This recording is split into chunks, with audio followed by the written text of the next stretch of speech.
messieurs, merci de nous retrouver pour ce nouveau rendez-vous politique sur la chaîne Au cœur de nos défis.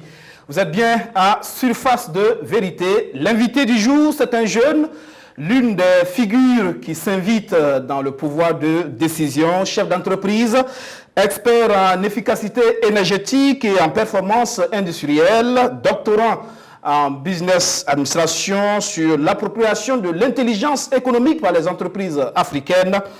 On l'appelle le ministre des Insurgés, Aruna Kabore, ministre de l'Industrie, du Commerce et de l'Artisanat, est dans le fauteuil blanc ce soir. Bonsoir, monsieur le ministre. Bonsoir, monsieur Guébré. Merci de répondre à notre invitation.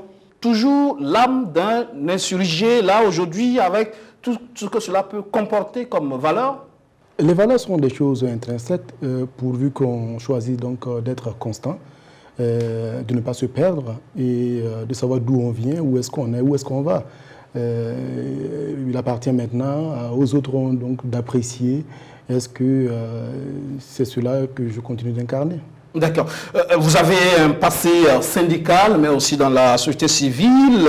Je cite rapidement l'AESO, au niveau donc des scolaires de Ouagadougou, l'ANEB, l'Association nationale des étudiants burkinabés, l'UGEB, France notamment, puisque vous avez fait Paris 12, c'est bien ça. Également, Kofanzo, qui est le collectif de France, a fait Norbert Zango. C'est un passé militant qui, quand même, forge quand même certaine culture politique aussi. Il est clair qu'aujourd'hui, le parcours militant, le parcours associatif, l'engagement citoyen, la vie associative sont des moments importants qui vous permettent donc de vous former, d'apprendre, de côtoyer des gens et d'avoir une culture générale, au-delà donc de la formation académique qu'on peut avoir. Je pense que ce passage à l'AISO, à l'ANEB, à l'UGEB, au Kofanzo, au MBDHP, j'étais militant aussi en France, ont été des passages qui ont nourri mes convictions, qui m'ont permis donc d'avoir une certaine compréhension du monde et d'avoir une façon donc de faire les choses. C'est intrinsèque, c'est des choses qui restent, c'est des choses sur lesquelles on peut s'appuyer. Ce sont des repères, c'est des étalons. Et ça vous permet à chaque fois de ne jamais oublier d'où est-ce que vous venez, où est-ce que vous voulez aller. Et visiblement, aujourd'hui, vous semblez avoir opéré un virement à 180 degrés, non par rapport à ce passé syndical. Aujourd'hui, si on écoute un peu, par exemple, le syndicat de votre ministère, le Synamica, on a l'impression que vous avez aujourd'hui peut-être une politique anti-travailleur. Visiblement, vous ne semblez pas apprécier l'approche du Synamica. Je voudrais pour un ancien syndicaliste dire tout simplement que l'expression virer à 180 degrés dépend de quels sont les éléments donc, sur lesquels on s'appuie. Quand vous passez par le mouvement associatif, le mouvement citoyen, on parle donc de valeurs, on parle donc de vision, de compréhension, de développement du monde, de quelle est l'approche pour vous pour le vivre ensemble. Qu'est-ce que vous défendez? Défendre les intérêts des travailleurs, par exemple. Vous défendez donc des valeurs, de la liberté, de la démocratie, vous êtes progressiste. Ce sont ces éléments-là que moi je tire en tout cas donc, de ma formation et de mon passage. Donc aujourd'hui, est-ce qu'en étant ministre, je continue de défendre la liberté? Est-ce qu'en étant ministre, je suis pour la démocratie? Est-ce que je suis pour effectivement, donc, je vais dire, est-ce que je suis contre certains nombre de façons donc, de faire? C'est là effectivement donc qu'on peut apporter donc, une analyse, un jugement. C'est ça les différents éléments. À partir de cet instant, on peut dire pour telle chose, vous incarnez pas ce que vous l'avez dit, ce que vous dénoncez, vous posez des actes dans ce sens. Je pense que c'est comme ça qu'on peut juger les choses. Sinon, si c'est uniquement sur la base d'affirmations et d'opinions qui sont basées sur des choses non concrètes et non vérifiables, bon, c'est la liberté d'opinion, je n'ai pas d'avis à donner là-dessus. Mais je vais dire concrètement, quand vous dites ça, c'est par rapport à quoi exactement qu'il y a eu ce virage? Il n'y en a pas. Il y en a pas. Aujourd'hui, servir la République, par exemple, il n'y a rien de plus noble que servir son pays. Au niveau, par exemple, du syndicat de votre ministère, on a l'impression que vous avez une approche peut-être un peu trop libérale, trop proche du privé et pas forcément préoccupée par les intérêts des travailleurs au sein du ministère. Je suis ministre en charge de l'industrie, du commerce et de l'artisanat, comme vous l'avez dit, et j'ai une lettre de mission. Il y a un programme donc, du président du FASO. Nous développons un plan d'action prioritaire pour mettre en œuvre le programme. C'est ce que je suis en train de faire au ministère. Alors, le peuple burkinabé a élu le président par rapport à ce programme et c'est ce qu'on est en train de mettre en œuvre. C'est ce que je dis, je ne fais rien d'autre qu'en train de mettre en place donc, le programme. En ce qui concerne les partenaires sociaux, j'entretiens de très bons rapports. Le dialogue n'est pas rompu au ministère. Je rencontre la direction donc, du syndicat, nous discutons. Après, on peut ne pas être d'accord sur tel point ou tel point. Bon, ça ne fait pas quelqu'un, évidemment, qui a un problème le monde syndical. J'ai été formé à l'UGEB, nourri au sein de l'ANEB. Donc, je ne veux pas aujourd'hui avoir un problème le monde syndical. Et moi, je le rappelle, le mouvement syndical a joué un rôle historique et continue de le jouer. Quand vous prenez le dernier événement sur lequel il a fallu qu'on se mette ensemble, c'était la résistance face au putsch en 2015. Et aujourd'hui, on doit beaucoup à la conquête de liberté, à la démocratie, au travail fait par le monde syndical. Sauf à tomber sur la tête, je ne peux jamais, au grand jamais, avoir un problème syndical. Maintenant, on peut, sur un point ou deux points, par rapport donc à la gestion de la chose publique, on peut ne pas être d'accord pour telle chose ou telle chose. Que répondez-vous à ceux qui disent que vous étiez une taupe au sein du syndicat étudiantin à l'époque pour le compte du parti au pouvoir, CDP? Bon, donc, d'abord, je n'ai jamais entendu parler de cela. C'est vous qui me donnez cette information. Je ne sais pas comment vous faites pour être une taupe au sein de l'ANEB. Je crois que les gens ne connaissent pas un peu l'ANEB, ils ne savent pas comment fonctionne l'UGEB, ils ne savent pas ce que c'est que le BDHP. C'est impossible. C'est une organisation assez structurée, tellement organisée, qu'il n'est pas possible pour vous, effectivement, donc, de jouer. Vous n'allez même pas rester 2 jours, parce que c'est assez organisé, vous ne pouvez pas jouer une top et puis être président de l'ANEB. J'ai été vice-président de l'UGEB, quand j'étais président de l'AUBF en France jusqu'en 2009, tout récemment. Dr Ernest, aujourd'hui, qui est maître de conférence à SVT, aujourd'hui était le président donc, de l'UGEB. Je me souviens, 2007 à 2009, pas mal donc, de camarades de lutte qui sont là aujourd'hui. Je pense que si vous connaissez comment fonctionne l'organisation, vous ne pouvez même pas arriver au niveau de la direction être une taupe. Et puis je ne sais pas. Vous n'étiez pas proche du CDP à l'époque, hein? Je ne connaissais même pas les partis politiques aujourd'hui, que ce soit hier et aujourd'hui. Je ne suis pas militant d'un parti politique. Vous pensez quoi de la pratique syndicale aujourd'hui? Je pense, et je l'ai toujours pensé, que le mouvement syndical a joué un rôle, et il a un grand rôle à jouer, parce que la défense des libertés est essentielle. C'est la base de tout, les libertés démocratiques, le droit donc, de penser et d'agir pour améliorer les conditions de travail, et aussi défendre son pays. Donc l'opinion que j'ai des syndicats n'a pas varié un seul instant. N'a pas varié, d'accord. Vous êtes chef d'entreprise. Qu'avez-vous créé comme entreprise? Alors, je devais travailler dans le privé entre 2001 et 2003. Et ensuite, à partir de 2004, je suis allé poursuivre mes études, après avoir fait des économies dans le privé d'ailleurs, comme étudiant non boursier en France. Et quand je rentrais avec un projet de création d'entreprise. J'ai participé au GEB, aux journées d'entrepreneuriat économique. Les GEB, les journées donc, de l'entrepreneuriat du Burkina Faso. Et je croisais une structure qui acceptait m'accompagner, un cabinet. Ensuite, je montais un dossier. Et je me rappelle, la première banque qui m'a accompagné pour financer mon premier bureau d'études, c'est Banque Atlantique, avait 11 millions en 2009-2010, avec une garantie de la Sofigip, qui est la Société financière de garantie bancaire. Donc j'ai créé ce bureau d'études, cette entreprise avec un ami. Ensuite, j'ai créé une deuxième entreprise qui évolue dans le domaine donc, de l'énergie, ici au Burkina Faso. Et à partir de 2014, j'ai créé une autre entreprise donc, en Côte d'Ivoire qui est dans le domaine de l'énergie, des travaux et aussi le négoce.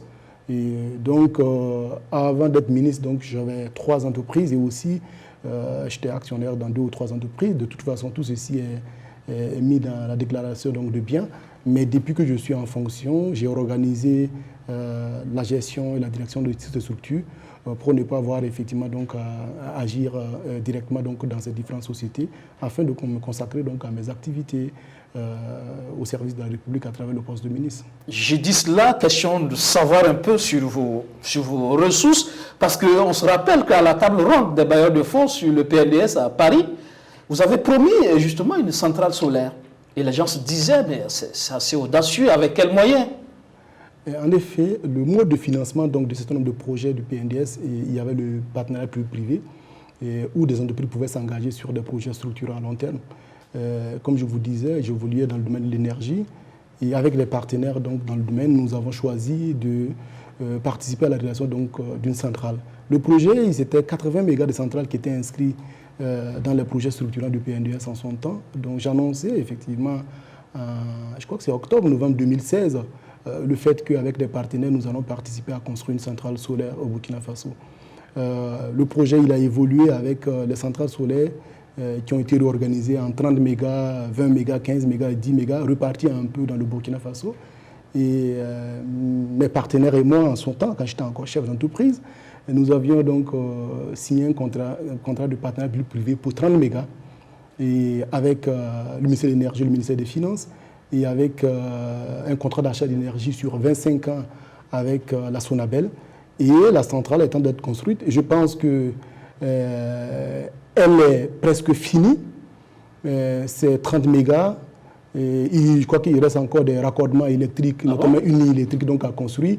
Et en dehors de la ligne électrique, je pense que le champ solaire il est terminé totalement. 30 mégas comme celle de Zaktouli, une grande centrale. Et bientôt, elle sera opérationnelle. Donc votre engagement pour le PNDS tient toujours et ça tient la route? Bon, à vous donc de voir. Je ne pourrais quand même pas me trouver à Paris en train d'annoncer qu'on va mettre une centrale solaire. Ce n'est quand même pas du jeu. Et puis finalement, vous n'êtes pas capable de le faire. Parce qu'il y a quand même des déclarations fantaisistes aussi, il faut le reconnaître, à Paris. Alors, ça arrive souvent que donc, des acteurs du secteur privé, au départ, veulent développer un projet et dans le parcours, le projet rencontre des difficultés qu'ils n'arrivent pas à le mettre en œuvre. Ça arrive dans beaucoup de projets. Pour notre cas, avec l'aide de Dieu, le projet il est fait et après donc le raccordement électrique, il y a une ligne électrique qui est en train d'être construite donc, pour pouvoir raccorder. C'est un projet qui va être mis en œuvre. Je suis un peu... À Ouagadougou Oui, si vous voulez, pour être beaucoup plus précis, nous sommes à Surface de Vérité, c'est à Nagrengo, juste à côté, ici à quelques kilomètres donc, de Ouagadougou. C'est un engagement pris, c'est un engagement tenu. Alors, on va parler à présent de gouvernance au sein de votre département ministériel. On sait que vous voulez incarner le rôle de chef de file du renouveau. Normal, hein, en tant que jeune, voilà, vous voulez incarner cela, faire les choses peut-être autrement, faire de la révolution, c'est aussi cela la jeunesse, beaucoup d'énergie à revendre certainement. Mais le peuple ne veut pas vivre justement de belles paroles, de beaux concepts. Le peuple veut voir du concret pour voir changer sa vie. Alors on se dit, y a-t-il quelque chose de nouveau sous le soleil au sein de votre département ministériel, sous votre leadership? Déjà, il faut dire que je mets en œuvre, comme je l'ai toujours dit, une vision incarnée par son Excellence le Président Roch Marc Christian Kaboré, une lettre d'émission que m'a, je vais dire, signifié les deux premiers ministres successifs avec qui j'ai eu l'occasion de travailler. Et derrière, le rôle du ministre, c'est de traduire donc les politiques sectorielles développées dans le secteur en plan d'action prioritaire et d'avancer avec ses collaborateurs pour mettre en œuvre en tout cas les engagements pris par le président du Faso. Il faut d'abord situer les choses comme ça. Donc c'est d'abord le projet du président, c'est la politique économique du Burkina Faso et le ministre arrive pour le mettre en œuvre. Maintenant, qu'est-ce que je fais avec mes collaborateurs? Dans le domaine du commerce, de l'industrie et de l'artisanat, nous avons choisi dans un premier temps à la fois donc, de régler des questions conjoncturelles et parallèlement de faire des réformes. D'accord. On va aller donc en profondeur pour y voir plus clair. Et on va commencer, si vous le voulez, déjà par le personnel, la gestion du personnel. On a vu justement lors de la sortie du syndicat de votre département, il y a eu beaucoup de choses à dire sur cela. On pense que vous faites la part belle à des amis du privé au détriment des cadres du ministère. Tout à l'heure, je vous parlais de toute la considération de respect que j'ai du monde syndical. Et pour celui que je connais un peu, l'UGEP, qui a une orientation patriotique et révolutionnaire, et certainement donc d'autres centrales syndicales sur lesquelles je pense aujourd'hui qui épousent la même philosophie, je pense qu'il y a des choses qu'on peut considérer comme des contre-valeurs. Il y a des choses, à mon avis, que je n'ai pas défendues par le passé, et je pense que ça n'a pas changé, qu'on ne peut pas se permettre de défendre aujourd'hui. En tout lieu ou temps où je serai, je vais combattre la stigmatisation.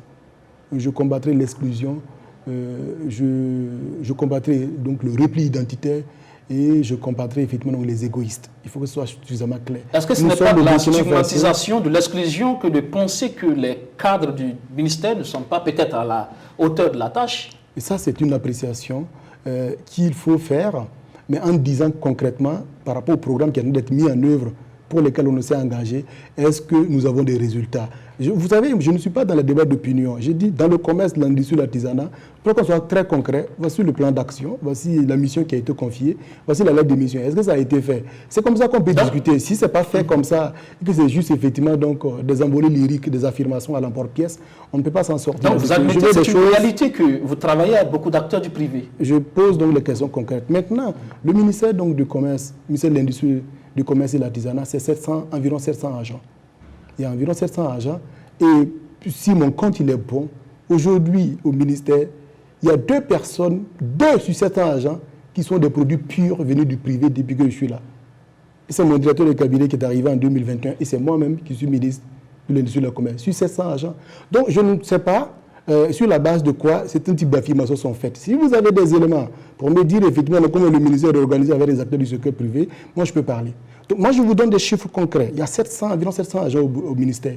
Et les 2 produits purs du secteur privé, c'est mon directeur de cabinet qui est arrivé en janvier ou février 2021, le nouveau directeur de cabinet, et moi-même qui suis du secteur privé. Et ceux qui sont dans la direction? Ça, c'est d'abord les chiffres. Maintenant, je parlais de contre-valeur. Y a-t-il un problème anticonstitutionnel? Y a-t-il un problème, effectivement, qui dit qu'il n'est pas possible que les acteurs du secteur privé soient animés aux plus hautes fonctions dans notre pays? Il n'y en a pas. Moi, je suis républicain, il n'y a aucun texte qui dit que c'est interdit. Donc, sur la base de quoi quelqu'un, qui défend effectivement une contre-valeur, qui est de la stigmatisation, qui est de l'exclusion, effectivement, devrait être effectivement, donc, je vais dire, on ne peut pas tolérer ce genre de choses. Maintenant, même si on devrait tolérer, les chiffres sont faux. Donc, il n'y a pas d'affirmation. Donc, je dis, est-ce qu'il existe au ministère donc, du Commerce des acteurs du privé, autres que les 2 personnes que j'ai citées, mon directeur de cabinet qui est arrivé en 2021 et moi-même, il n'y en a pas. Les grandes directions sont gérées par qui? Et nous avons la direction générale donc, de l'artisanat, la direction générale de l'industrie, la direction générale donc, de la promotion d'entreprise, la DGS, la direction générale du commerce. Ce sont des cadres du ministère que j'ai trouvés au ministère et qui sont effectivement donc au ministère. Je peux vous donner ici devant la télévision la direction générale de l'artisanat, la directrice générale de l'artisanat. Je l'ai trouvée là-bas directrice, elle est toujours directrice. Le directeur général donc, du commerce, il était directeur adjoint du commerce et il est devenu directeur, donc il était plus ou moins le second de celui qui est là et il est devenu directeur. La directrice générale de la promotion d'entreprise, elle était à la direction générale donc, de l'industrie et elle est venue à la DGPE. Le DG, je l'ai trouvé là, il est toujours là. Le DG de l'industrie, c'était le directeur du bureau de restauration et de mise à niveau des entreprises, il est DG de l'industrie. Donc, je ne sais pas d'où est-ce que les gens... voilà. Vous avez même les services rattachés, le DG du CIAO, je l'ai trouvé, il est DG du CIAO, il est toujours là. Le DG, je sais pas, l'ABNORM, il est DG, il est toujours là. Le CNPI, c'était un agent qui est devenu DG. L'agent burkinabé d'investissement venu donc de la maison d'entreprise.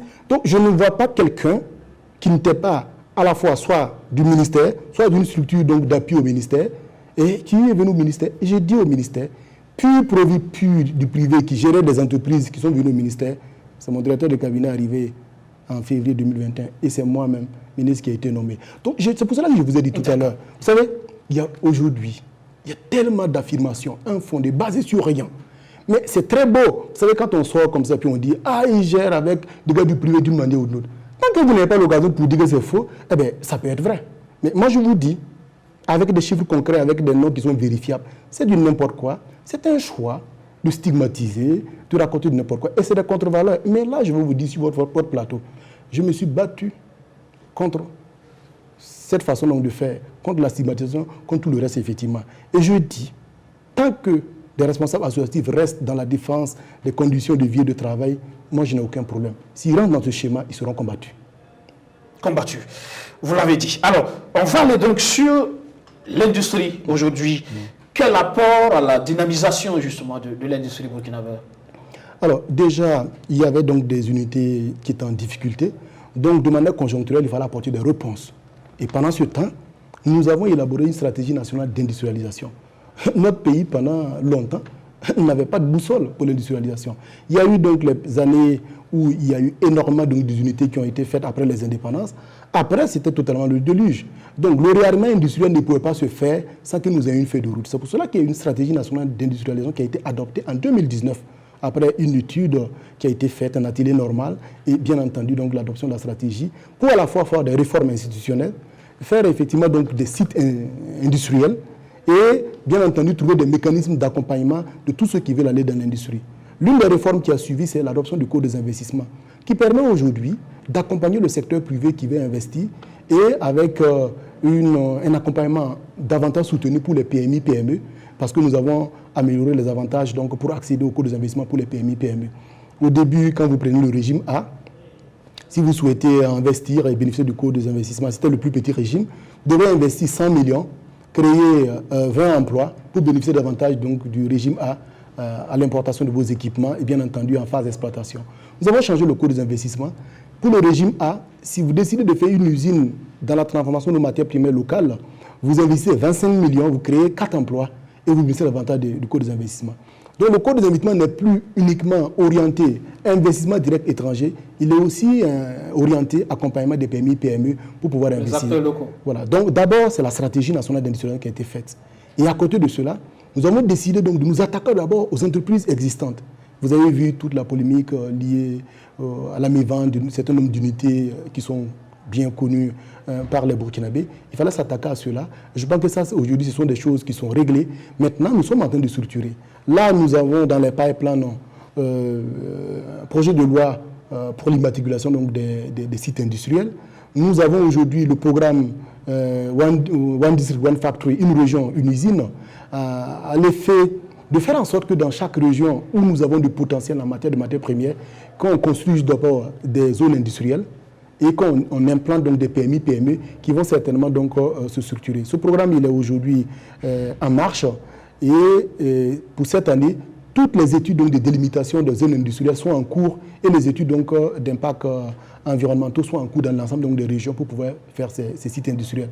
À côté de cela, vous avez des zones économiques spéciales. 2 études ont été faites pour Bobo et Ouagadougou et vous avez donc des parcs industriels du côté donc, de Tanguy-Ndassuri, de Koubri et autres. Et nous avons aussi donc, des projets d'amorçage dans le domaine donc, de la filière bétail et viande, dans le domaine donc, du coton, des matériaux donc, et carrières.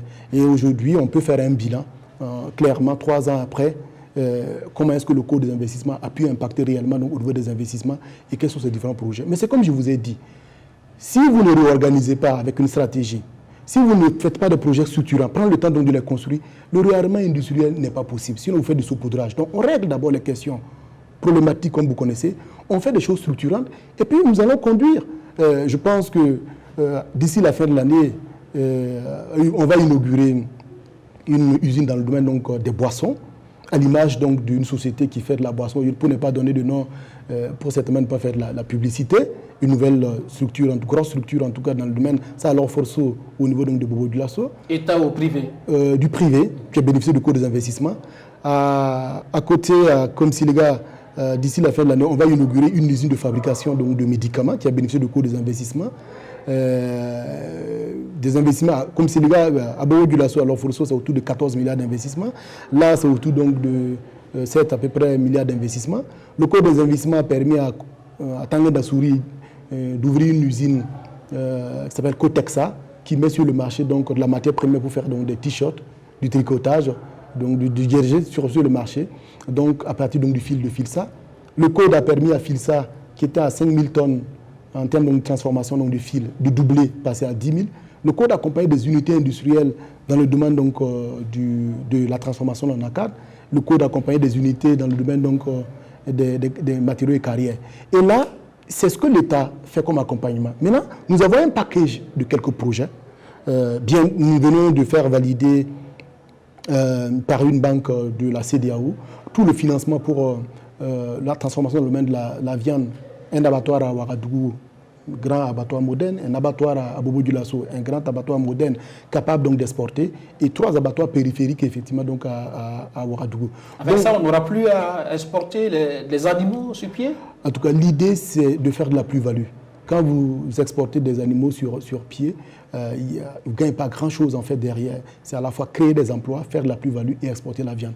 Mais ce que je vous dis, si on n'avait pas refait une étude, par exemple, de l'abattoir de Ouagadougou pour redimension et regarder l'ensemble des besoins, et qu'on allait juste effectivement donc, resserrer les boulons de ce qui est là, ça pose problème. Mais en attendant, on essaie quand même de faire fonctionner celle-là, remonter un nouveau dossier, chercher les financements qui sont aujourd'hui réglés pour pouvoir repartir. Donc je veux vous dire que c'est cette démarche, on traite les questions conjoncturelles et on trouve donc des réponses structurelles au secteur. Il y a des projets emblématiques, notamment face à l'usine face au Fani à Koudougou par exemple, très attendu. On en parle depuis des années, mais le projet qui tarde à voir le jour.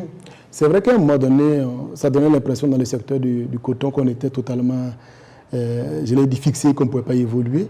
Mais le gouvernement a fait un choix de changer les choses. C'est pour cela que l'année dernière, vous avez vu que l'État s'est engagé avec la Sofitex et l'usine Secobio a été construite pour transformer le coton, l'égrenage du coton bio, et que nous avons accompagné avec le cours des investissements un autre projet de transformation du coton du côté donc de Tenkodoro. D'ici la fin de l'année, normalement, on va inaugurer. Et aussi à Wargaï, normalement, d'ici la fin de l'année, s'il n'y a pas de changement, ça va être inauguré. En ce qui concerne Faso Fani, c'était le projet, il avait été privatisé. Et c'est dans la main d'un privé, ça s'appelait Fasotex. Et nous avons choisi d'accompagner ce privé pour relancer l'usine. Donc, un protocole d'accord a été signé en décembre 2018. L'État a respecté tous ses engagements. Il y avait une facture de 800 millions à payer par rapport donc à l'achat d'une cité universitaire à Koudougou. Ça a été payé, les 800 millions, en fin décembre 2018. Il y avait un travail à faire avec les banques que cette structure devait pour un rabattement donc, du crédit. Nous avons vu avec le pool bancaire BCB et Ecobank 35% donc, de rabattement donc, du crédit donc, du privé. Nous avons mis en contact avec un partenaire privé indien. Malheureusement, vers la milieu d'année 2020, le processus n'a pas abouti avec le privé. Et nous sommes engagés à reprendre, l'État s'est engagé à reprendre le projet lui-même. Donc une étude a été engagée avec un cabinet, je cite pour que vous puissiez avoir les éléments, le cabinet Tralassi, qui a fait l'étude de faisabilité pour Faso Fani. Ça a été validé. Et derrière, après avoir discuté avec le promoteur privé, pour trouver une solution, ça a posé problème.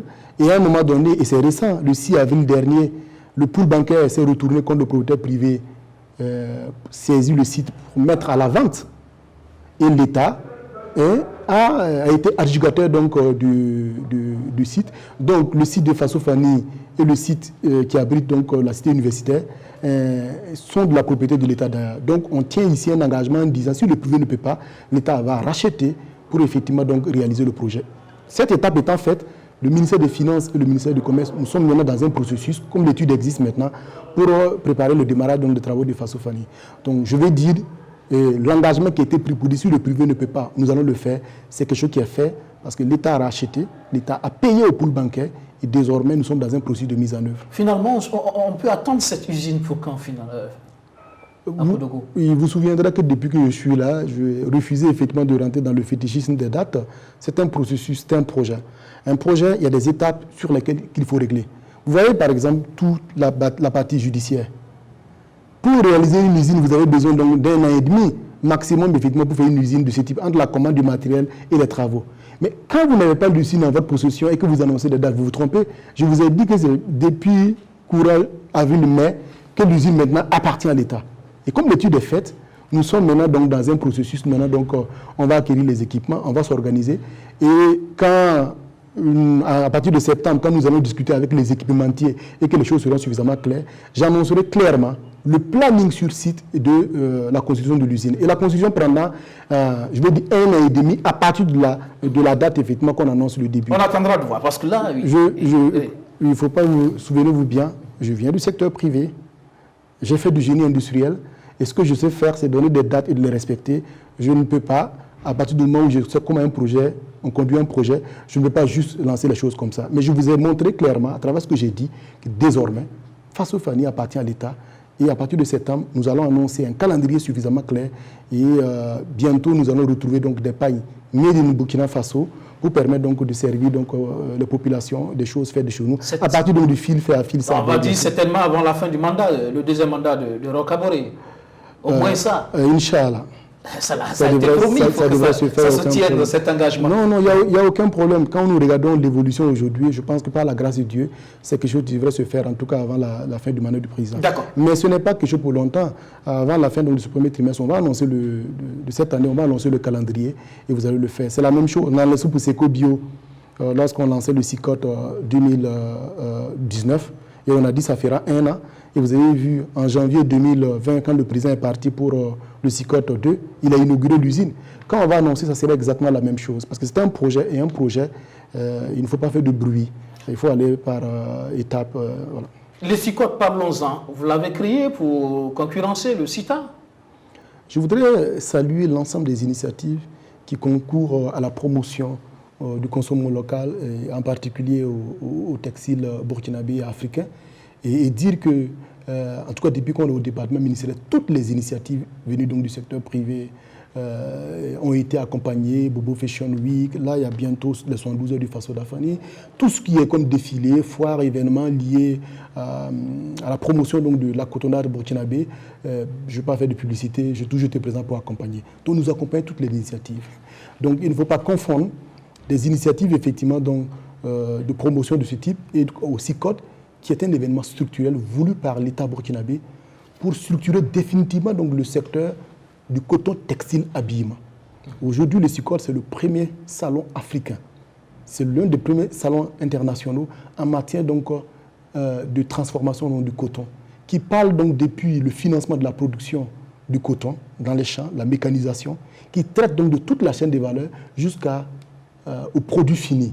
Et ça change totalement la donne parce qu'il y a un volet institutionnel avec la participation donc, de panélistes certainement donc, qui sont dans les institutions comme l'ONUDI, comme la CNUSED, comme les grosses structures effectivement, donc, de financement, les acteurs donc, étatiques et bien entendu donc, les acteurs du ordinaire. Donc c'est deux choses totalement différentes. Le SICOT, c'est un événement structurel et qui va nous survivre comme le CIAO, le FESPACO et tout le reste.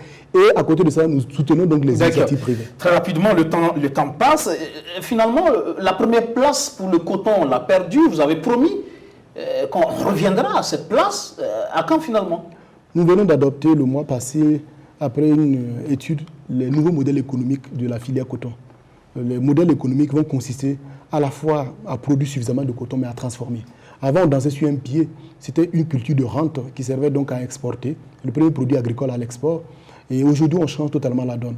Quelle que soit la quantité de coton que nous aurons produit, il faut que nous transformons, parce que c'est là que se trouve l'avenir. On crée des emplois, on crée de la richesse, on crée donc des agents économiques qui sont capables donc de consommer, et c'est un moteur de croissance pour notre développement.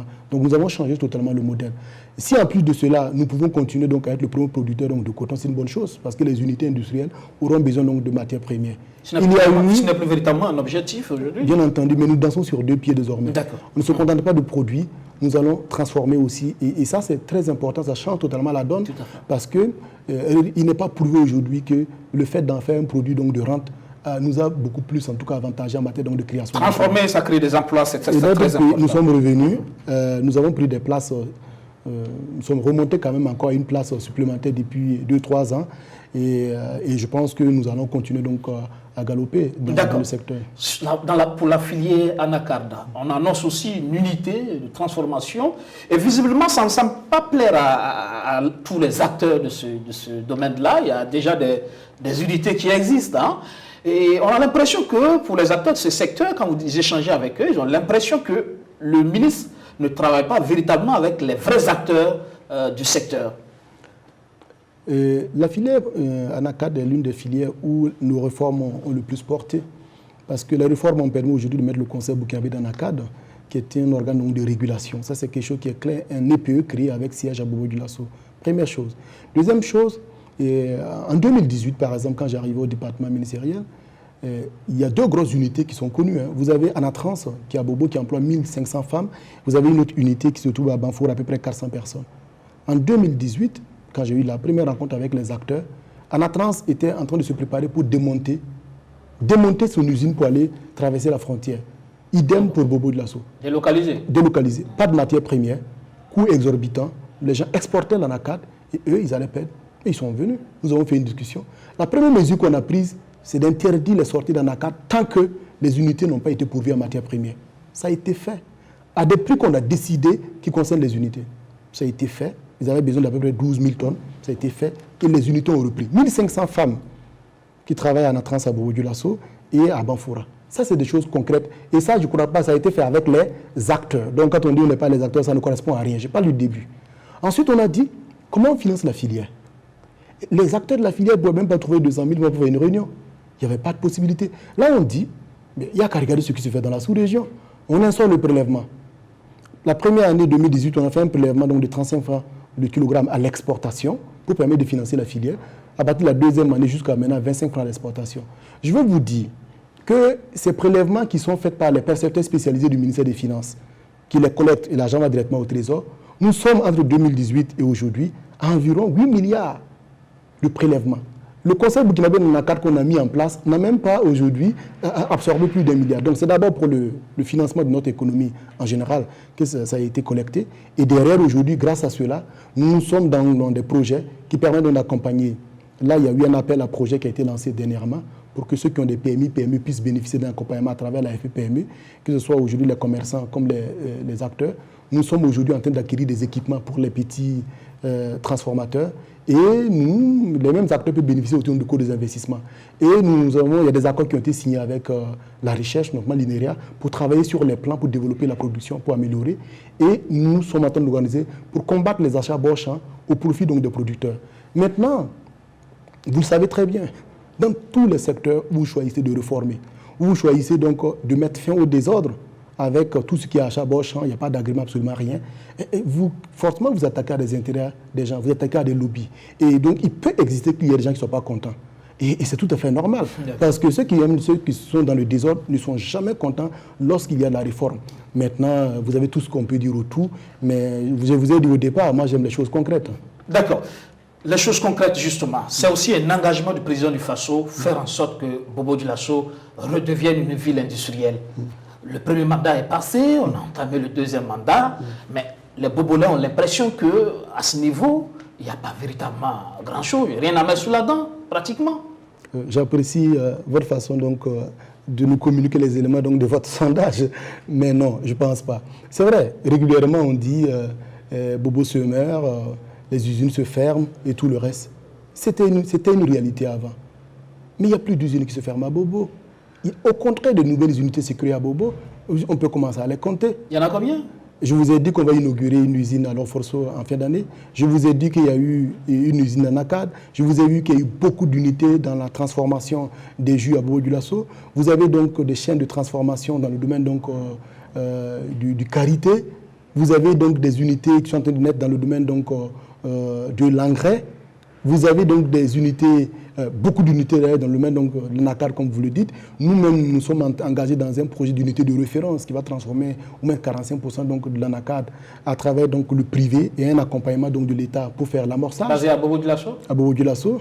Vous avez des unités dans le domaine, au moins 2, dans le domaine donc, des matériaux et carrières qui sont nés pour faire de la cimenterie à Bobo Dioulasso, 2 unités industrielles au moins à Bobo Dioulasso.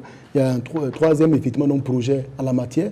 Vous avez des projets de carrière et vous avez énormément d'usines qui sont créées à Bobo Dioulasso. Mais moi je vous cite les unités qui sont créées à Bobo Dioulasso. Je vous demande, ceux qui disent effectivement donc, de me citer les unités qui se ferment.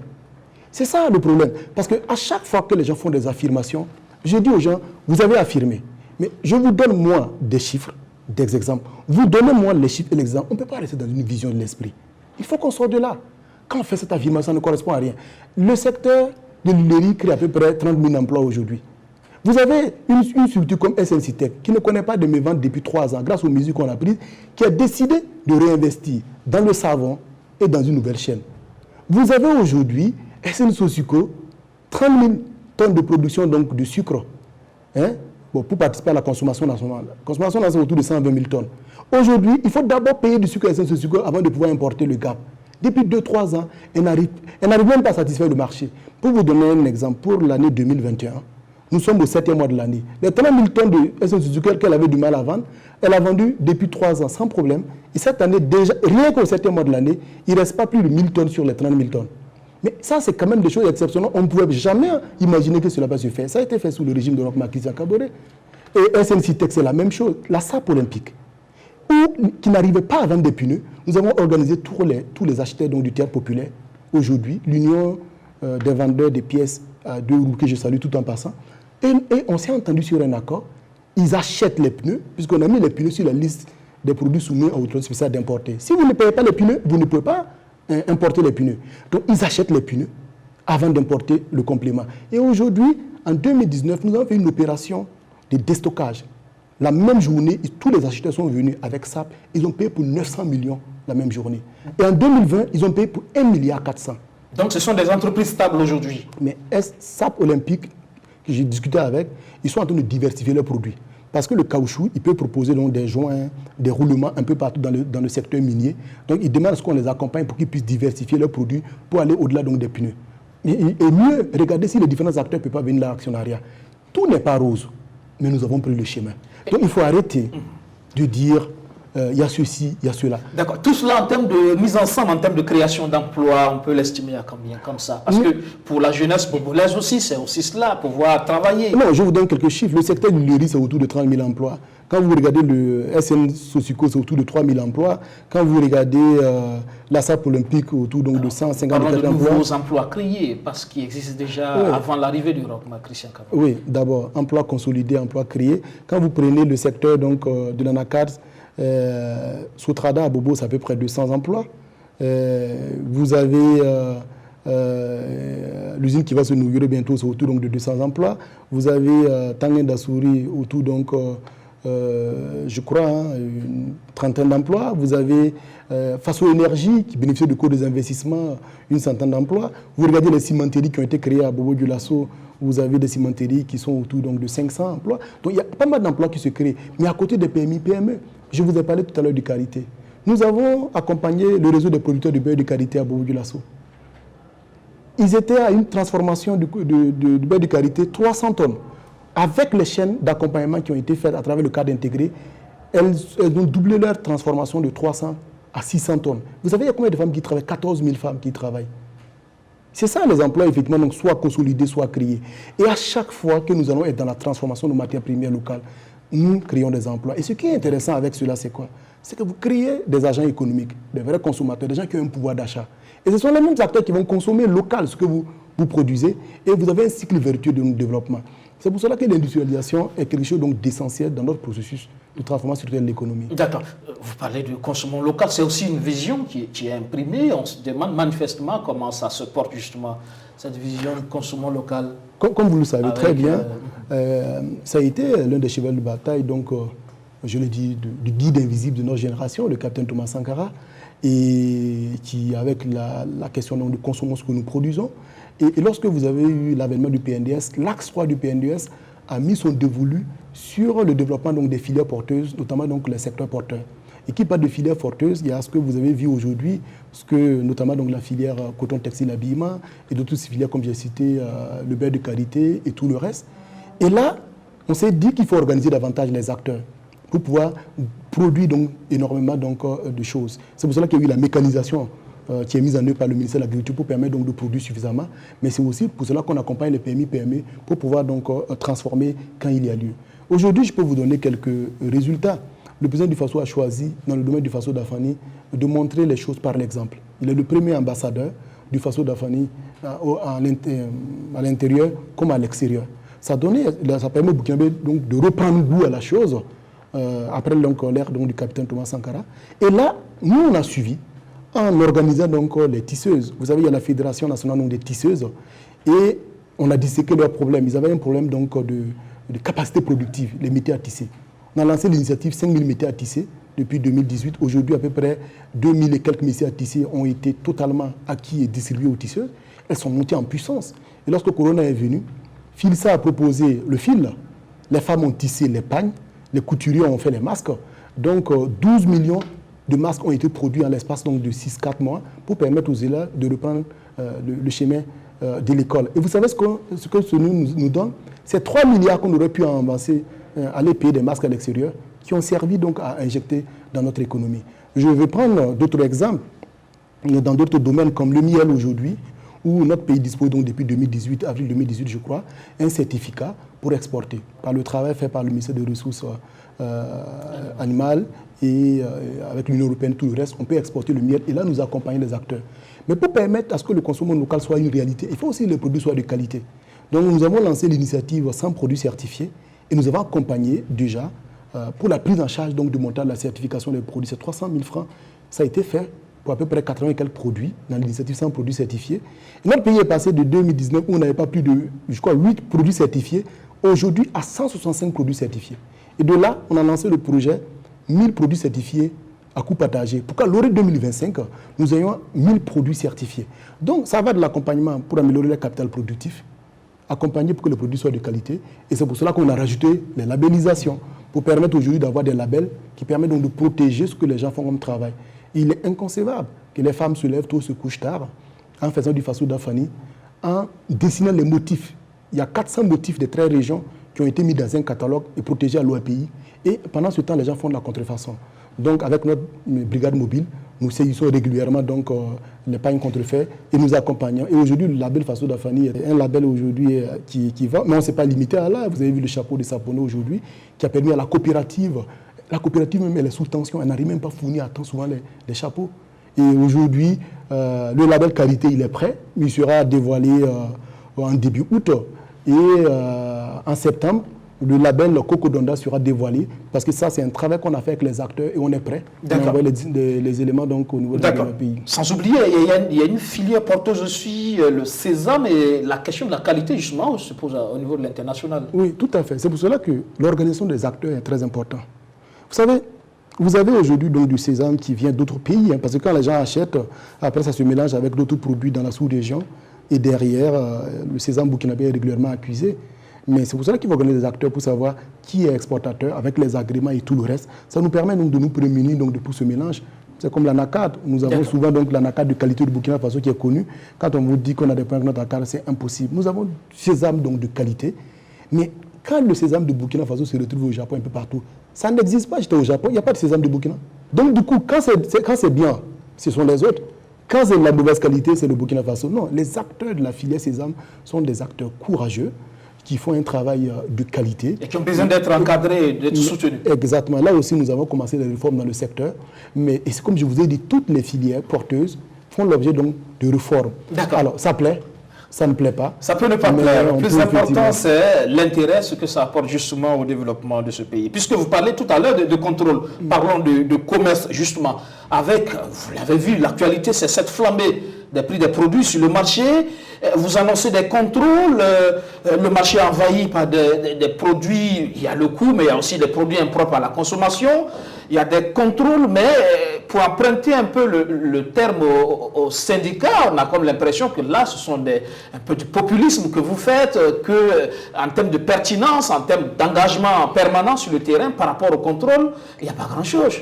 Je voudrais ici saluer l'engagement sur le terrain, la perspicacité et le dévouement des acteurs donc, de la brigade mobile de contrôle qui tous les jours prennent des risques, qui sont sur le terrain, se battent, luttent contre la fraude et contrôlent les prix et pour permettre donc à ce que les produits de grande consommation soient à la fois accessibles et qu'il y ait une maîtrise. Je voulais saluer leur travail parce que ce n'est pas aussi évident.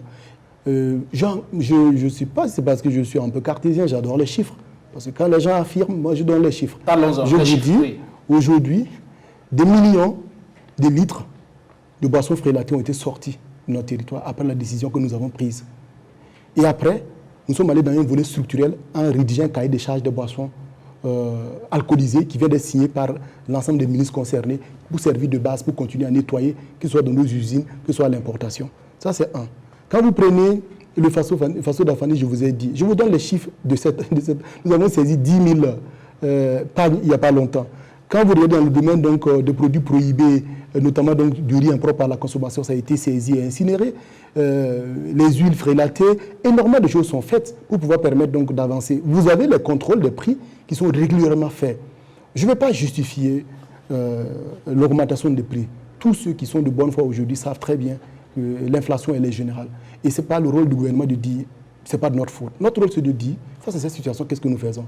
Nous redoublons d'efforts donc, dans le contrôle donc, des prix, pour permettre à ce que les produits qui sont réglementés, les prix soient respectés. Ceux qui ne le sont pas, notamment les céréales locales, le texte prévoit à ce que les gouverneurs prennent un comité local pour fixer les prix donc, des céréales par localité.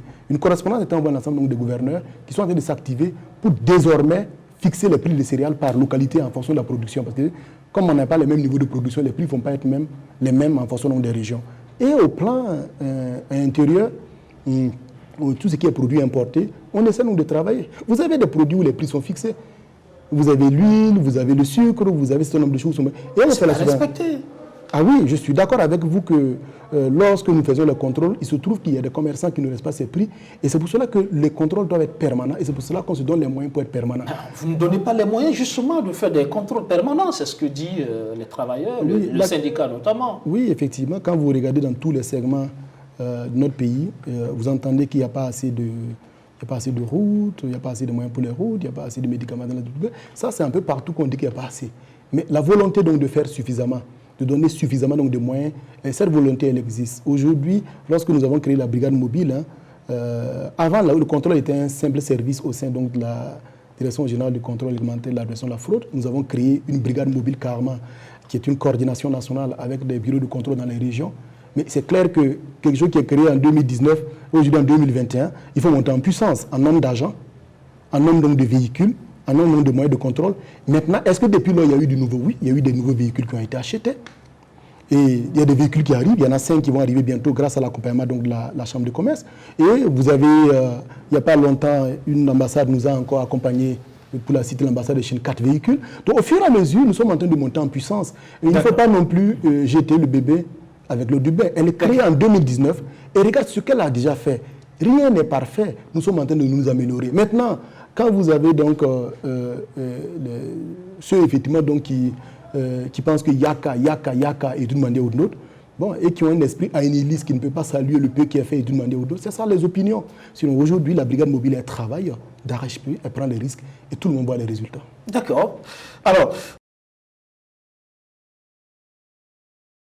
il y a eu cette polémique entre-temps, parlant de gouvernance financière, cette affaire de boulangerie que vous auriez contribué à financer en Côte d'Ivoire.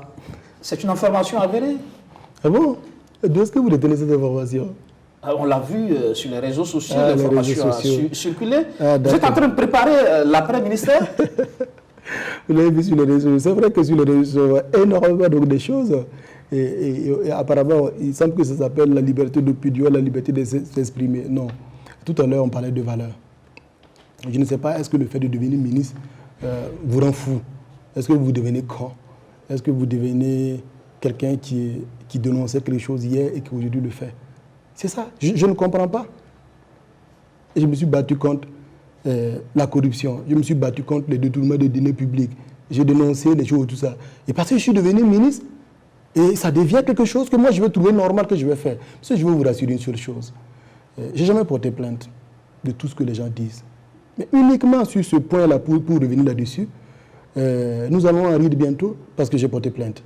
Ah bon? Pour que la justice effectivement puisse élucider ces trucs. Et je ne me suis pas contenté de porter plainte parce que quelqu'un aurait publié.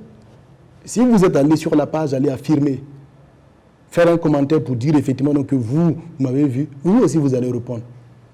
Et c'est quelque chose de suffisamment clair. C'est pour dire aux gens, ce n'est pas la peine qu'on raconte des choses évidemment qui sont cousues. Tout à l'heure, on a vu un de vos collaborateurs justement parler de ces boulangeries en Côte d'Ivoire. Donc naturellement, on se dit bon? Le ministre doit être derrière. Ah bon? On parle d'un investissement de plus d'1 milliard. Oui, c'est vrai. Oui, j'ai vu, on a dit 1,624 milliard et quelques. J'ai lu aussi pour être beaucoup plus précis, mais c'est marrant. Est-ce que vous savez comment fonctionne le budget de l'État? Nous sommes dans le budget programme, vous savez. Est-ce que vous connaissez le budget du ministère du Commerce? Si vous connaissez le ministère du Commerce, je ne suis pas très sûr que lorsqu'on finit de payer les salaires, il reste effectivement donc 1,6 milliard à détourner. Ça ne correspond à aucune réalité. Peut-être qu'il y a des tout ça à prendre quelque part, dans des marchés. Bon, je ne sais pas, le ministère du Commerce n'a pas de marché. Le marché peut acheter les fournitures de bureau, c'est ça? Bon, donc je ne sais pas. Donc, honnêtement, quand les gens y racontent, c'est pour peu que vous soyez un peu de jugeote, un peu d'analyse, vous prenez juste votre temps. Vous ne savez même pas d'abord les 1,6 milliard. Donc vous n'avez rien à voir avec ces boulangeries. Mais j'ai absolument... Moi, je vous ai cité, j'ai créé un bureau de tuiles ici, j'ai créé une entreprise d'énergie, j'ai créé une boîte 2014, le registre de commerce est vérifiable, qui existe. Le siège était à Mako aujourd'hui, le siège au Vallon, qui est connu de tout ce qui était dans le secteur privé, à qui j'ai laissé la gestion à des gens. C'est connu dans tout ce que je fais, dans ma déclaration de biens et dans tout le reste d'une manière ou d'une autre. Donc, je n'ai pas besoin de me cacher. Si ces boîtes, effectivement, donc, que j'ai développées ont envie de faire autre chose, elles font. Pourquoi se cacher? Depuis que vous êtes ministre, vous n'avez pas créé de business dans la sous-région? Pour faire quoi? D'abord, je n'ai pas le temps. Ça peut être des sociétés écrans où vous créez des gens. Oui, mais si vous croyez aujourd'hui que dans ce nouveau monde, sauf ceux qui se font des illusions, il est possible de se cacher, faire les choses d'une manière ou d'une autre, et puis ça ne va pas être révélé. C'est que vous ne savez pas comment fonctionne le monde. Vous êtes vraiment quelqu'un qui est complètement décalé de comment évolue le monde aujourd'hui. Vous ne pouvez pas vous cacher. Tôt ou tard, vous serez pris. Donc ça ne sert à rien. De ceux qui pensent que ça sert à rien. Récemment, il y a le journal L'Observateur qui parlait justement de cette situation du membre du gouvernement qui investirait du côté du Sénégal et que l'État sénégalais aurait interpellé. Vous savez, moi, j'ai beaucoup de respect pour les médias, donc je ne veux pas juger effectivement des affirmations des médias. Mais moi, j'ai dit, vu que c'est dit comme ça, vous savez, si effectivement donc c'est vrai, les noms vont certainement sortir et vous allez voir effectivement des raisons. Et vivement que ça sorte, ça permet quand même aujourd'hui de ne pas qu'on ne joue pas la carte donc de tous pourris qui empêche effectivement donc les gens d'avancer. Mais je vais vous dire une chose, il n'est pas interdit. Si aujourd'hui je veux construire une maison, je peux faire un crédit en banque. Pour construire, ce n'est pas interdit. Il n'y a aucun texte qui interdit à quelqu'un d'investir. On vous dit seulement, si vous voulez investir, il faut que vous justifiez l'origine de vos fonds, comment vous avez eu les moyens. Ce n'est pas interdit à un ministre d'investir, mais vous devrez justifier cela. Si vous n'êtes pas capable de justifier cela, ce n'est pas la peine. Donc je peux vous rassurer, tout ce qui est dit, ceci et cela d'une manière ou d'une autre, c'est bon. C'est la liberté, c'est des choses d'une manière ou d'une autre. Mais moi, j'ai défendu des choses hier. Je suis devenu ministre. Je ne suis pas devenu fou. C'est autre chose. D'accord, ok. Alors, on est en fin d'émission. On va parler de votre avenir politique. Déjà, pourquoi Roch Label et non le MPP, justement, lors de la dernière présidentielle? Pourquoi vous n'avez pas rejoint tout simplement le MPP, comme d'autres ministres l'ont fait, comme Alpha Bari, par exemple? Pourquoi vous avez préféré, à côté du MPP, créer Roch Label pour soutenir la candidature du président? Parce que déjà, il est permis à un citoyen individuellement de soutenir le président, comme de s'organiser en groupe avec d'autres amis pour le soutenir si c'est votre choix. Donc j'ai juste usé donc, de ce droit constitutionnel pour m'organiser avec des amis pour battre campagne pour le président du Faso qui a été brillamment élu. Et je retiens que c'est une expérience heureuse parce que vous savez, je n'avais jamais réellement participé à une campagne électorale. Pour la petite histoire, j'ai commencé à voter à l'élection 2015, c'était la première fois que je participais à un vote. Et une anecdote, je crois que c'était plus facile pour moi pour voter pour la présidentielle, parce que là, je suis allé clairement choisi. Mais quand il s'agissait donc des élections de députés en 2015, ben, j'ai pris le bulletin, je suis rentré, et puis du coup, je crois que j'allais voir les têtes des candidats, et puis je vois les logos des partis, je fais, ah bon, là, ça va être compliqué, comment est-ce qu'on fait? Le candidat présidentiel, je savais, le reste, voilà. Pour vous dire, c'est en 2020, avec le mouvement Roch Label, avec des amis qui ne sont pas encartés. Nous avons participé, c'était une belle campagne parce que la dynamique, le contact avec les populations, le travail de terrain, tout ça, moi je découvrais un peu tout ça. Et franchement, si ça a recommencé, je le ferai exactement de la même manière avec des amis. Vous avez donc labellisé le président du Faso durant cette campagne et vous avez certainement entendu récemment Émile Paré du MPP qui réclame votre tête au sein du gouvernement. Il estime que les OSC n'ont rien à voir dans un gouvernement du MPP. Bon, vous savez, c'est la liberté d'expression des opinions. Moi, j'ai beaucoup de respect pour mon aîné Émile Paré qui a dit ce qu'il pensait de la question.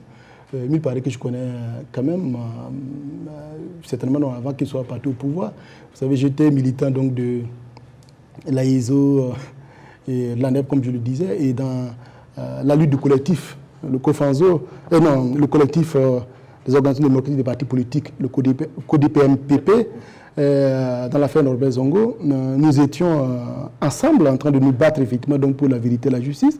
J'étais du comité d'organisation des événements, il y avait Émile Paré, il y avait Boniface Zango qui est maire de l'AE aujourd'hui, ils sont déjà encore en activité politique. Donc si on veut parler donc de relations, de camaraderie, de lutte, en tout cas depuis 1998 et tout ça, je pense plutôt que lui et moi on a beaucoup plus avancé ensemble effectivement en matière de lutte que toute autre personne effectivement avec qui certainement donc il fait des choses aujourd'hui. Donc rien que ça, j'ai beaucoup de respect pour lui, beaucoup de considération, il exprime ce qu'il pense. Pour le peu que je sais, en tout cas je pense que c'est le président du Faso et son premier ministre effectivement donc, qui forme le gouvernement et qui appelle aux fonctions les gens effectivement qui souhaitent travailler. Donc moi je suis encore là parce qu'ils l'ont souhaité. Et si demain matin ils pensent effectivement qu'il y a d'autres personnes qui peuvent faire mieux que moi ou truc effectivement, il y aura un jour Aruna Kaboré, ancien ministre du Commerce. Donc, ce n'est pas du tout un problème. Aruna Kaboré, ancien ministre du Commerce, ça va arriver un jour ou l'autre, certainement, vous l'avez dit. Et ça sera quoi votre avenir par la suite? Est-ce que peut-être une candidature en 2025 à la présidentielle ou comment vous voyez votre avenir politique? Il y a une chose sur laquelle je me bats pour rester constant, c'est continuer à défendre la République. C'est le Faso d'abord. C'est de continuer à faire tout ce que je peux faire, effectivement, donc pour notre pays progresse, qu'il soit tiré vers le haut, qu'il y ait la prospérité économique et sociale, et que enfin les concepts effectivement de développement endogène soient une réalité, comme je suis en train de le faire avec le mouvement citoyen que nous avons créé, le mouvement citoyen du renouveau qui depuis 2-3 ans en tout cas travaille, occupe le terrain et fait de la réflexion et implémente donc des solutions alternatives et qui récemment est devenu le mouvement endogène. D'ailleurs, qui est implanté dans la très région de Burkina Faso, qui est en train de se déployer, qui fait des choses. Donc, vous savez, il y a tellement de choses pour occuper les journées, et en ce qui concerne l'engagement, que moi, je continue toujours mon engagement. Donc, pendant que je suis ministre, je suis toujours engagé dans la société civile. Vous avez le think tank Burkina International qui vient donc de recruter un nouveau directeur général, qui est encore dans la production de solutions, qui participe à l'éclosion de nouvelles idées. Donc il y a toujours de l'espace. Hein, donc il n'y a aucun problème. Pas de politique? Alors, moi, je n'ai jamais dit que je ne suis pas politique. Je ne suis pas partisan. Je n'appartiens pas à un parti la politique partisane, jamais? Je fais de la politique, mais je ne suis pas partisan. Et vous savez très bien qu'il est impossible, en tout cas, donc, de ne pas être politique. Parce que la politisme, ça ne veut rien dire. Ce n'est pas possible de vivre dans une société et de ne pas cette notion dire des choses... d'un partisan, ça pose quand même débat, parce qu'on ne peut pas avoir soutenu un candidat et dire qu'on est un partisan. Non, dans le sens de dire qu'on n'est pas encarté, qu'on n'a pas de carte de parti, c'est ça. Pour l'avenir, je vous dis, tant qu'il y aura du souffle, nous allons continuer à faire des choses. Et je voudrais vous rassurer que, étant donné qu'il n'y a pas de monopole du sommeil, vous savez qu'il n'y a personne qui a le monopole du sommeil. À partir du moment où il n'y a pas de monopole du sommeil, ça veut dire qu'il n'y a personne qui a le monopole du rêve. Quand toute personne qui dort a le droit de rêver. Merci. Aruna Kaboré, ministre de l'Industrie, du Commerce, de l'Artisanat, d'être passé dans le fauteuil blanc ce soir. Nous sommes en fin d'émission. Merci de m'avoir réussi et j'espère que ce que j'ai dit ici va nous permettre en tout cas donc, de continuer à rêver, à construire le Burkina Faso et de dire à tout le monde, je suis né en brousse. Il y avait des oiseaux, là, je vivais effectivement, je ne vis pas de cueillette, c'est pas l'âge de la pied taillée. Et il y avait le partage, les frères, les oncles, tout ça. Je suis arrivé au Burkina Faso à l'âge de 17 ans. Donc la moitié de ma vie était faite. Et j'ai rencontré beaucoup de monde dans la lutte. Je fais ma part donc, de chemin. Et la chose que je fais, et je me fais pour ne pas avoir de la haine, de détester les autres. Et je voulais inviter enfin tous les Burkinabés à cultiver des valeurs de solidarité, de générosité, de vivre ensemble, de rassemblement, parce qu'en ce moment, notre pays en a davantage besoin, qu'on se mette ensemble, qu'on se batte ensemble, qu'on lutte contre le terrorisme, qu'on soutienne nos forces de défense et de sécurité, qu'on apporte du soutien au PDI et qu'on continue de rêver le Burkina Faso que nos parents nous ont légué en se battant de 32 à 47 pendant 15 ans pour reconstituer, pour ne pas qu'un seul mètre carré effectivement nous perde. Et cela, il y a une seule réponse, c'est l'intelligence collective. Merci pour l'intelligence collective. En tout cas, merci d'être passé dans le fauteuil blanc ce soir pour votre part de vérité. Mesdames, Messieurs, ça sera tout pour ce numéro. Merci de l'avoir suivi. À la semaine prochaine avec un nouvel invité. Bonsoir chez vous.